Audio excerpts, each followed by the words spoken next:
بسم اللہ الرحمن الرحیم۔ السلام علیکم۔ چکن ٹکا مسالہ بنایا تھا، میں نے کہا آج تجربہ کرتے ہیں، اور میرے بیسٹ کو لگ گئی بھوک۔ کل اس کی چھٹی ہے اور اس نے کہا کہ میرا دل کر رہا ہے ماما کچھ چکن کھانے کو۔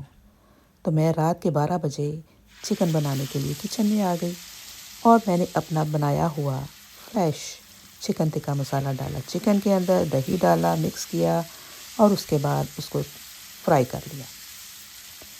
جھٹ پٹ سارا کچھ ریڈی کر لیا، اور اس کے بعد چاول کے ساتھ اس کو سرو کر دیا۔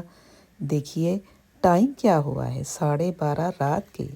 بچے تو اللہ تعالیٰ کی رحمت اور نعمتیں ہوتی ہیں، بچے چھوٹے ہوں یا بڑے ہوں، ان کی کسی بھی جائز ریکویسٹ کو ضرور قبول کیا کریں اور اس کو اہمیت دیا کریں۔ ہم اگر ان کی بات مانیں گے تو وہ بھی ہماری بات مانیں گے انشاءاللہ۔ یاد رکھیں، جب آپ چھوٹے بچے کو مارتے ہیں تو اس نے بڑے بھی ہونا ہے، اور وہ ساری چیزیں اس کے اندر موجود ہوتی ہیں، وہ بھولتا نہیں ہے۔ ایک 4 سال کے بچے کو آپ ماریں گے، یا کوئی برا سلوک کریں گے، یا کوئی ابیوزو ورڈز استعمال کریں گے، تو وہ سب کچھ وہ یاد رکھے گا۔ وہ 4 کے بعد 40 سال کا ہو کر آپ کے ساتھ کیا کرے گا، پھر آپ کی لانا کریں، بالکل نہ سوچیں۔ پھر آپ روتے ہیں، والدین روتے ہیں ہمارے بچے نافرمان کیوں ہیں۔ نافرمان اسی لیے ہوتے ہیں کہ آپ نے بچپن میں ان کا خیال نہیں رکھا ہوتا، یا ان کے ساتھ برا بہیو کرتے ہیں۔ بچوں کا خیال رکھیں، بچے اسکول میں جائیں یا مدرسہ میں، ان کا خیال رکھیں، کوئی مارتا تو نہیں ہے۔ مارنے کی کسی کو کسی قسم کی اجازت نہیں ہونی چاہیے۔ وائلنٹ پرسن کہتا ہے کہ میرے ساتھ بچپن میں یہ ہوا اس لیے میں ایسا ہوں۔ یہ ایک ایکسکیوزز ہے۔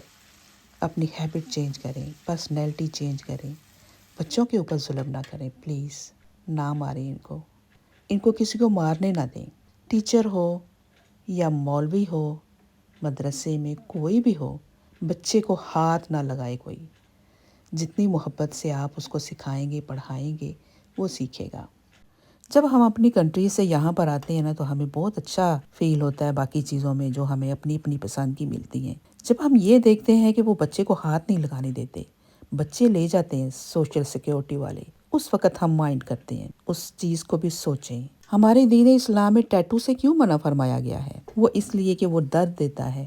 ہم اپنے باڈی کو درد نہیں دے سکتے تو بچے کو کیوں ماریں، کسی کو کیوں ماریں؟